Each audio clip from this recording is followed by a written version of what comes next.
అందరికీ నమస్కారం. ఉద్యోగులు, పెన్షనర్లు, ఉపాధ్యాయులకు సంబంధించిన ప్రతి అప్డేట్, ప్రతి సమస్య పట్ల సపోర్టివ్‌గా మన ఛానెల్‌లో వీడియోస్ వస్తాయి. తప్పకుండా సబ్స్క్రైబ్ చేసుకోండి. వీడియోస్ మాత్రం లైక్ చేస్తూ ఉండండి. ఇక వివరాల్లోకెళ్తే డీఏ అన్నది ప్రభుత్వం ఆర్భాటంగా ప్రకటించే కానుక ఏమాత్రం కాదు. అది ఉద్యోగుల హక్కు అంటూ మరి ఉద్యోగ సంఘాల జేఏసీ, ఉద్యోగులు, పెన్షనర్లు, ఉపాధ్యాయులందరూ కూడా మరి ప్రభుత్వాన్ని నిలదీయాల్సినటువంటి తరుణం అయితే ఆసన్నమైందని చెప్పుకోవచ్చు. ఎందుకంటే ప్రభుత్వాలు ఉచిత పథకాలకే ప్రియారిటీ ఇస్తున్నాయి. మరి ఉద్యోగుల సంక్షేమానికి, ఉద్యోగుల మరి ఆర్థిక పరమైనటువంటి సమస్యలకైతే ఎలాంటి పరిష్కార మార్గాలు చూడకపోవడం అయితే అన్యాయమని చెప్పుకోవచ్చు. కాబట్టి డీఏ అన్నది ఉద్యోగుల హక్కు. ఇది పండుగలకు, పబ్బాలకు ఇచ్చే కానుకలైతే ఏమాత్రం కావని చెప్పేసి ఇక్కడ ఉద్యోగులందరూ కూడా ప్రభుత్వం మీద ఘాటుగా విమర్శిస్తున్నారు. మరి ఉద్యోగ సంఘాల జేఏసీ కూడా ప్రభుత్వం మీద ఒత్తిడి తీసుకురావాలి. తర్వాత పెండింగ్ డీఏలన్నీ, పెండింగ్ బిల్స్ అన్నీ, పీఆర్సీ ఇవన్నీ కూడా సాధించుకోవాల్సిన అవసరం అయితే ఉంది. ఇక డీఏ అన్నది ప్రభుత్వం ఆర్భాటంగా ప్రకటించే కానుక ఏమాత్రం కాదు. దానికి భిన్నంగా పెరిగిన ధరలకు అనుగుణంగా వాస్తవ వేతనాలు పడిపోకుండా ఇచ్చే పరిహారం మాత్రమే. అధికారంలోకి రాగానే పెండింగ్ డీఏలను విడుదల చేస్తామని హామీ ఇచ్చిన సీఎం రేవంత్ రెడ్డి గారు తన వాగ్దానాన్ని నెరవేర్చుకోలేకపోయారని చెప్పేసి ఉద్యోగులు, పెన్షనర్లు, ఉపాధ్యాయులందరూ కూడా వాపోతున్నారు. ప్రస్తుతం 5 డీఏలు పెండింగ్లో ఉన్నాయి. కేంద్ర ప్రభుత్వం ప్రతి 6 నెలలకు ఒకసారి డీఏ ఇస్తున్నా రాష్ట్ర ప్రభుత్వం మాత్రం 5 డీఏలను పెండింగ్లో పెట్టడం శోచనీయమని ఉద్యోగులందరూ కూడా బాధపడుతున్నారు. డీఏ అన్నది ఏడాదిలో 2 సార్లు ఇస్తారు. ఒకటి ఏడాది ప్రారంభం జనవరిలో, రెండవది జూలై నెలలో ఉంటుంది. కాంగ్రెస్ ప్రభుత్వం అధికారంలోకి రాగానే ప్రభుత్వ ఉద్యోగులందరికీ తక్షణమే బకాయి ఉన్న 3 డీఏలు చెల్లిస్తామని, అలాగే 1 తారీఖున జీతాలు ఇస్తామని, పీఆర్సీ ఇస్తామని, సిపిఎస్ రద్దు చేసి ఓపీఎస్ అమలు చేస్తామని, 317 జీవోను సమీక్షిస్తామని, ఉద్యోగ ఉపాధ్యాయులకు న్యాయం చేస్తామని కాంగ్రెస్ తన మేనిఫెస్టోలో పేర్కొంది.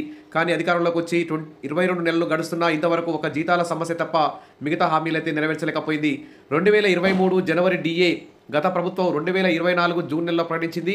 ఇక 2023 జూలై డీఏ, 2024 జనవరి, 2024 జూలై డీఏలు, అలాగే 2025 జనవరి, జూలై డీఏలకు సంబంధించిన 14.56% డీఏలు అయితే ఇప్పుడు ప్రభుత్వం ఇవ్వాల్సి ఉంది. మరి డీఏ పెంపు అనేది కేంద్ర ప్రభుత్వం latest consumer price index for industrial workers ఆధారంగా నిర్ణయిస్తుంటుంది. గత 3 ఏళ్లుగా నిత్యావసర ధరలు భారీగా పెరిగాయి.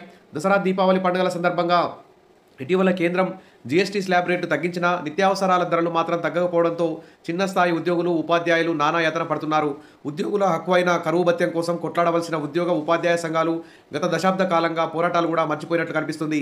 ధరల పెరుగుదలను అరికట్టలేని ప్రభుత్వాలు నిజ వేతనాన్ని భర్తీ చేసే కరువు భత్యాన్ని ఎగ్గొడుతున్నాయి. ఇప్పటికైనా పెండింగ్లో ఉన్న డీఏలను విడుదల చేసి ఉద్యోగుల ఫ్రెండ్లీ ప్రభుత్వం అని నిరూపించుకోవాలి. ఇక ఏపీలో కూడా 4 డీఏలు పెండింగ్లో ఉన్నాయి. జనవరిలో వస్తే ఇంకో డీఏ కూడా పెండింగ్లో రాబోతుంది. కాబట్టి ఏపీ ప్రభుత్వం కూడా, ఏపీ ఉద్యోగులు, పెన్షన్లు, ఉపాధ్యాయులు కూడా మరి పెండింగ్ డీఏలు, పీఆర్సీ కమిషన్ ఏర్పాటు చేయడం, మధ్యంతర వృత్తి ప్రకటించడం ఇవన్నీ కూడా చేయాల్సిన అవసరం ఉంది. ఇక ఉద్యోగ సంఘాలు కూడా క్రియాశీలకంగా వ్యవహరించాల్సిన అవసరం ఉంది.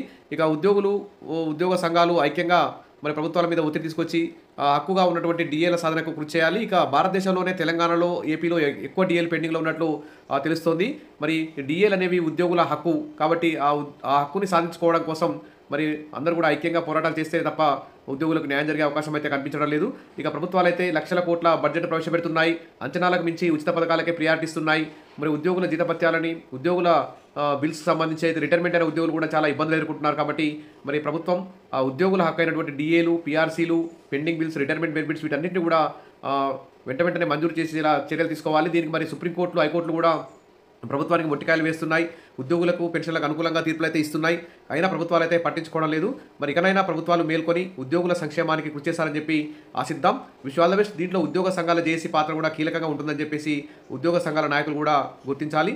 సగటు సాధారణ ఉద్యోగుల ఆకాంక్షలు, ఆశల మేరకు ఆ ఉద్యోగ సంఘాల జేఏసీ మరి ప్రభుత్వానికి, ఇటు ఉద్యోగులకు మధ్య వారధిగా నిలిచి ఉద్యోగుల ఆర్థికేతర సమస్యలన్నిటి పరిష్కారానికి ఇటు ఏపీ మరియు తెలంగాణ ఉద్యోగ సంఘాల జేఏసీ కృషి చేస్తారని చెప్పి ఆశిద్దాం. Wish all the best. త్వరలోనే గుడ్ న్యూస్ వస్తుందని కోరుకుందాం. సబ్స్క్రైబ్ చేసుకోండి. మీ యొక్క కామెంట్ కూడా కామెంట్ సెక్షన్లో పెట్టండి. Thank you.